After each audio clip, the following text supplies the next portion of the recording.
زمانے کے لیے.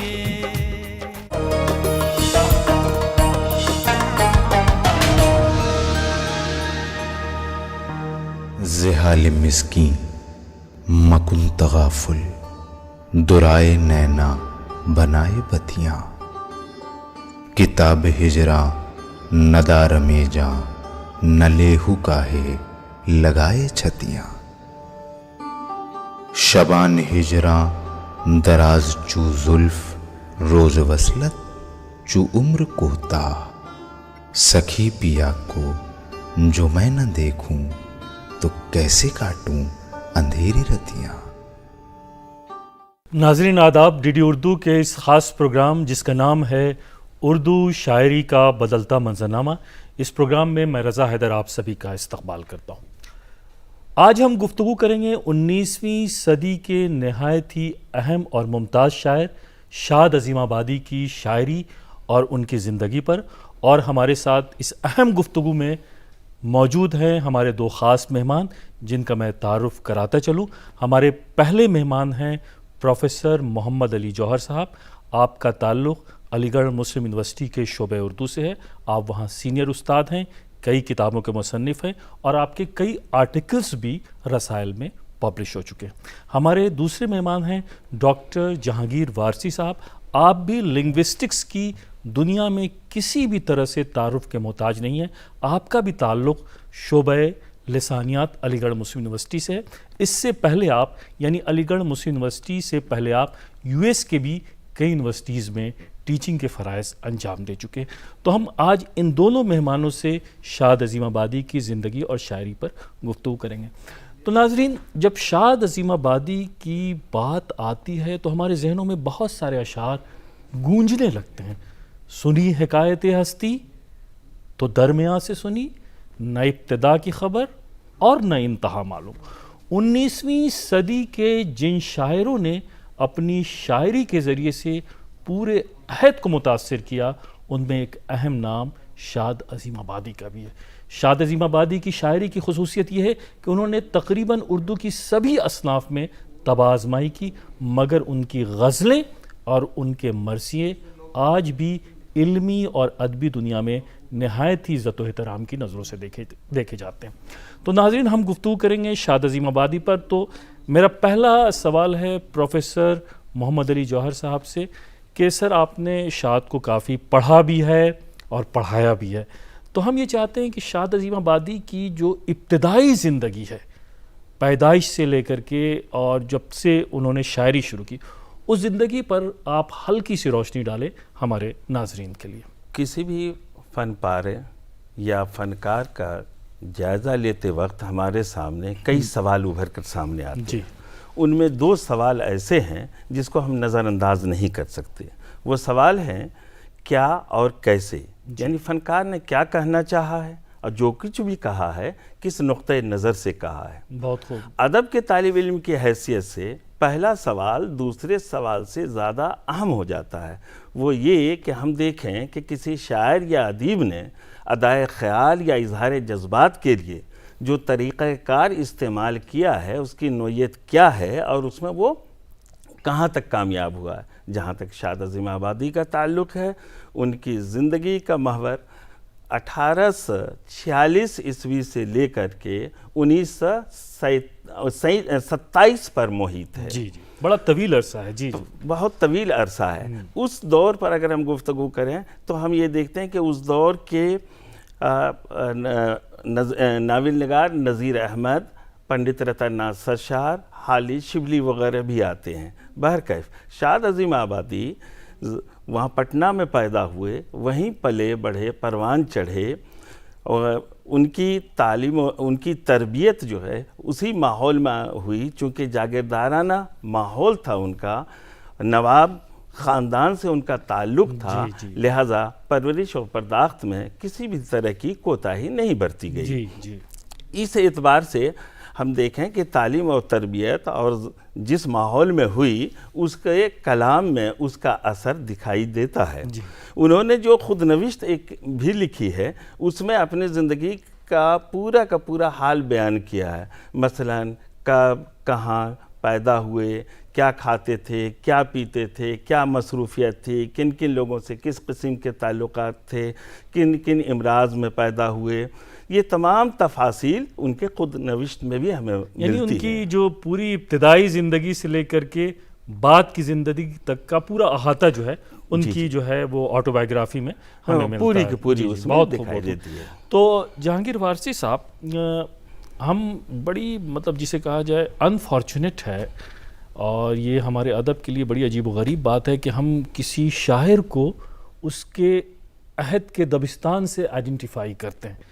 جب شاد عظیم آبادی کی بات آتی ہے تو وہ بہار، دبستان بہار اور بہار اسکول کی بات ہوتی، حالانکہ جہاں تک پڑھے لکھے لوگوں کا خیال ہے کہ کسی بھی شاعر کو اس کے ایک مخصوص دبستان سے اس کی پہچان نہیں کرنا چاہیے۔ تو شاد عظیم آبادی کا جو دور تھا وہ صرف دبستان عظیم آبادی کا بہت اچھا دور نہیں تھا، بلکہ عظیم آباد کے علاوہ دبستان دلی، دبستان لکھنؤ، حیدرآباد کا جو دکن کا دبستان تھا، وہ تمام دبستان کا بھی ہم احاطہ کر سکتے۔ تو ہم یہ چاہتے ہیں کہ صرف بہار کے دبستان پر نہیں بلکہ بہار کے علاوہ جو ان کا عہد پورا رہا ہے اس پہ آپ کچھ اختصار کے ساتھ۔ جی، یہ آپ نے بہت صحیح مدعا اٹھایا ہے کہ جب دبستان کی ہم بات کرتے ہیں تو لوگوں کو کہیں نہ کہیں اب کسی نہ کسی دبستان سے جوڑ دیا جاتا ہے۔ جی، حالانکہ شاعری میں اکثر یہ دیکھا گیا ہے کہ ان کی پہچان ان کے کلام سے بالکل صحیح ہونی چاہیے، نہ کہ دبستان سے یا کسی جغرافیکل باؤنڈری سے ہونی چاہیے۔ بہت خوب۔ جی، تو اس زمانے میں اگر آپ دیکھیں گے تو دبستان دلی ہے، دبستان لکھنؤ ہے، دبستان رامپور آپ کہہ لیں، جی، دبستان دکن یا حیدرآباد یا دبستان عظیم آباد۔ تو ان کی شاعری میں اچھا اکثر ایک بات عموماً بڑے شاعروں کے میں اکثر دیکھا گیا ہے کہ اکثر وہ سوچتے ہیں اپنے دور میں جی کہ شاید ان کے کلام کو اتنی اہمیت نہیں دی گئی جہاں سے وہ شاعری کرنا چاہ رہے تھے، لیکن یہ ایک عام فہم بات ہے جو دوسرے شاعر اکثر جیسے غالب بھی اپنے زمانے میں یہ کہتے تھے کہ ان کے کلام کو وہ اہمیت نہیں ملی۔ لیکن جب کنٹمپرری ہم اصل لوگوں کو آپ دیکھیں گے اس حوالے سے کہ کون سے شاعر، کون سے تخلیق کار کس تخلیق کے لیے مشہور ہوئے، تو اس میں اگر آپ دیکھیں گے تو امیر مینائی کے ہاں تصوف کا غلبہ رہا ہے، شبلی کے ہاں تاریخی شعور زیادہ ہے، بہت خوب۔ اسی طرح حسین آزاد اور حالی کے ہاں موضوعی شاعری اور ناصحانہ افکار کو جگہ ملی ہے۔ اقبال نے قوم کو بیدار کیا، ان کی نظمیں بہت مشہور ہوئیں، بہت خوب۔ مگر شاد کی شاعری کو اگر آپ دیکھیں گے تو انہوں نے غزل پہ زیادہ توجہ، غزلیہ شاعری پہ زیادہ توجہ، نیا رنگ و آہنگ دینے کی کوشش کی۔